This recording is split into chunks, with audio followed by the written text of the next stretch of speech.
David World, I'm back again. Some people call me poet, some people call me prophet. My presentation name is not for sale, because the gift God gave this man, you can't put a price on. I want you to take all those names, throw them away. They don't mean anything. The only thing I want you to remember in this platform is the characteristics of Jesus, the knowledge of the universe and God, and that's the names I want you to remember when I leave. Now, I'm going to show you that God is real this morning. Those of you who don't believe, and I'm going to show you in my walking testimony. Most of the people that you hear in the Bible, you get their testimonies later, but I'm going to show you how you can look at my very testimony. Now, you see this yard right here. I've known this man for almost 10 years, and this is what I'm going to be doing today all by myself. You know, as you can see, some of this grass is as high as I am, as you can see. I'm going to be going right down through here by myself, doing this here whole lot. And that's for the people that said that I got everything by free. And this is what I do in the background when people are not watching. All this is going to be cut down today, and I'm going to do this in less than 2.5 hours. And you see the landscapers, they got all that big equipment. I don't have any of that. I have equipment all stored in different places around the area, around the city. But, I hear people talking about I'm lucky and I'm lazy. Now, let me straighten that lie out, because it's a piddling lie from hell. Take Jamie Foxx for example. When Jamie Foxx had many gifts God gave him. You don't never hear his backstory unless you go look it up. But Jamie Foxx, he worked at various places, McDonald's, I don't know McDonald's, but fast food chains and stuff. And at the same time, he was cultivating his gift while he was walking through. Now I got some people that seem to think, because most people what you see them live off, they can't be living off it because of their own money. They're using other people's money to live off what they're living. Me, I'm self-made. You understand? I had a friend of mine come in here, an acquaintance of mine. That's another story. Come in, and we did this together last time. I'm going to do this by myself.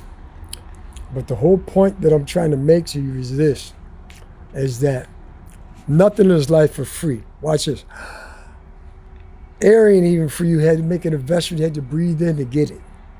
So people are sitting around waiting on one thing to get them somewhere, and you can't do that in life. You understand? You always got to be planning ahead. But the whole point that I'm trying to make is this: is that how can you possibly say, you understand, this excerpt might be a little long, but how can you possibly say that I got what I got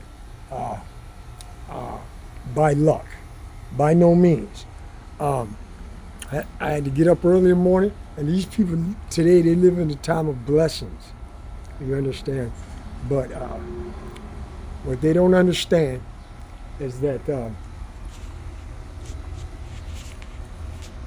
what people don't understand is that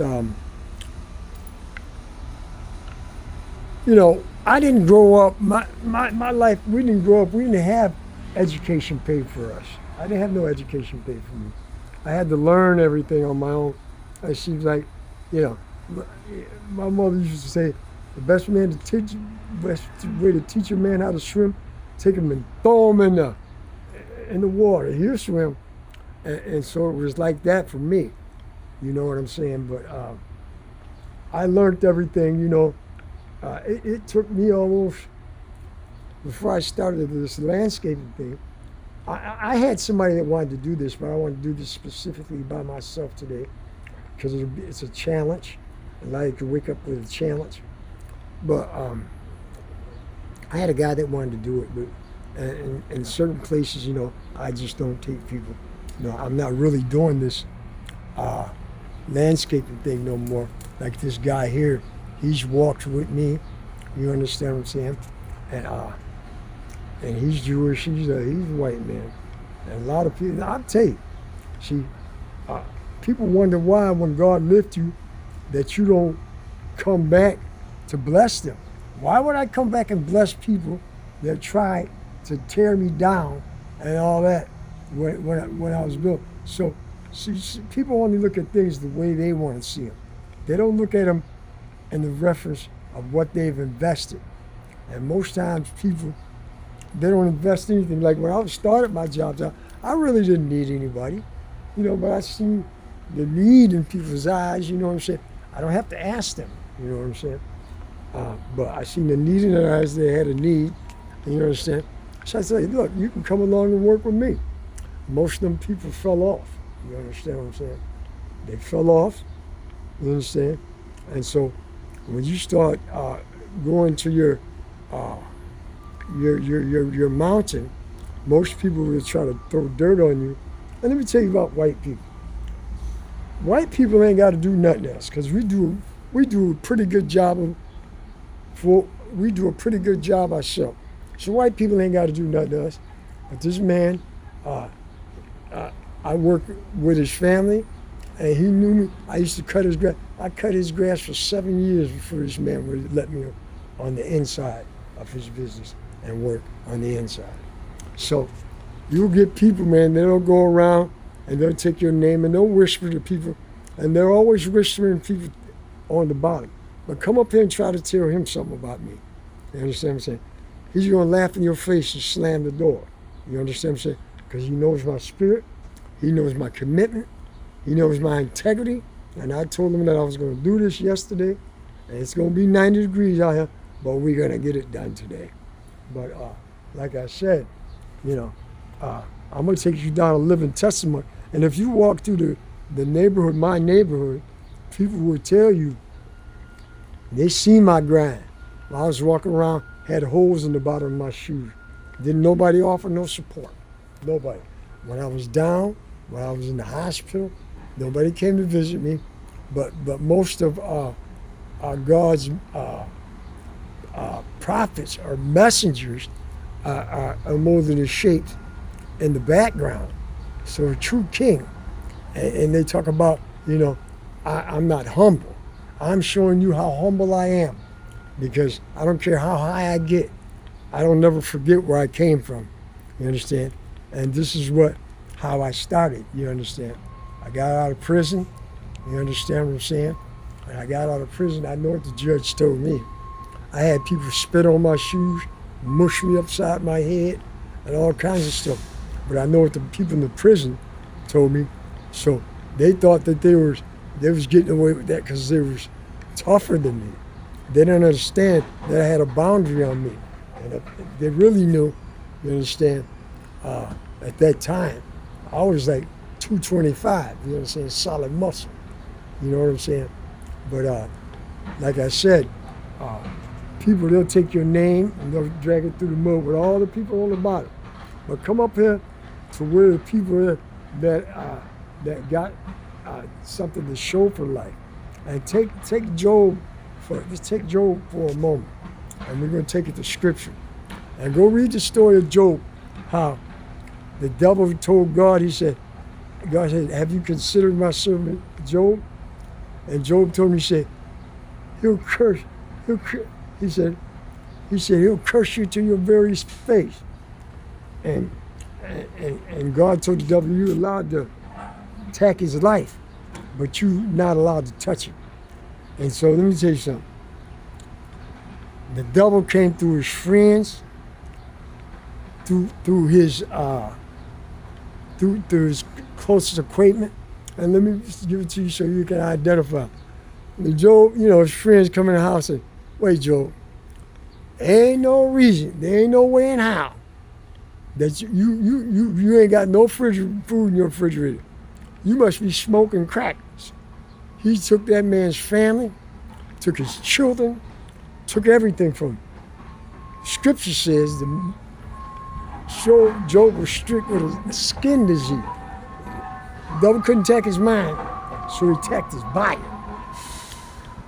And it's translated, it said he was sitting in a pile of ashes praising God. Translated, that skin disease was scabs.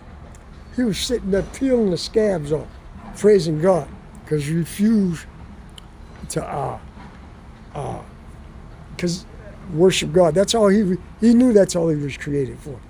And his wife told him, said, "Curse God and die." He even came through his wife. You understand what I'm saying?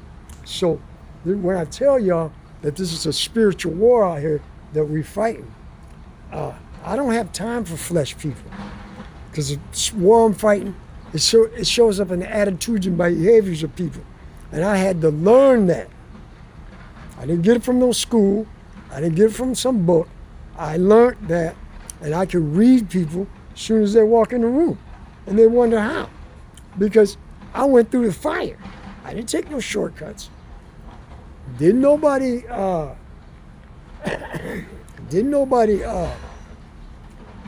lead me, show me the way. And I'm glad they didn't. Because look at the world. You got all these people with these degrees. I didn't make my life by sitting down behind a desk. You understand what I'm saying? My life was molded out of pure pain. You understand what I'm saying? And so I sit where I sit because of the work that I put in. You understand? You don't put any work in, you ain't gonna get nothing out. You know? And like I told you, people around sitting around waiting on God. God waiting on you. You've been waiting. Because that's what Jesus tried to tell us. He said, look, your attitude and your behavior towards how you see life is the reason why you sit where you sit. Don't get jealous about what another man got, because you don't know what it took for me to get here. And Jamie Foxx said that himself. You understand? So I just want to put that out there and let you know that, you walk through the neighborhood and people will tell you, I've always been a giver. And even the people that hire me, or the ones that are hiring me now, I ain't got nothing but love for them. But I'm going to feed you with a long-handled spoon. You understand what I'm saying? And the best love that I can give some people is to just let them go and learn on their own. You know, I brought a lot of people in that could have walked with me, but they didn't want to. But now they see the benefits and all that, and now they want to come running back. You know what I'm saying? It's not possible, because the work that if you still got stuff in your life, you understand what I'm saying, that's going to hinder where I'm going to. You understand what I'm saying? I have to live my life for my best interest and for God. And I'm going to protect these messages that He's put inside of me with everything that's in my being.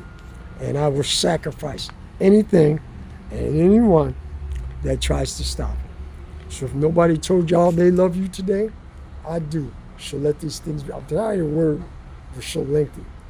Let it be written. So let it be done.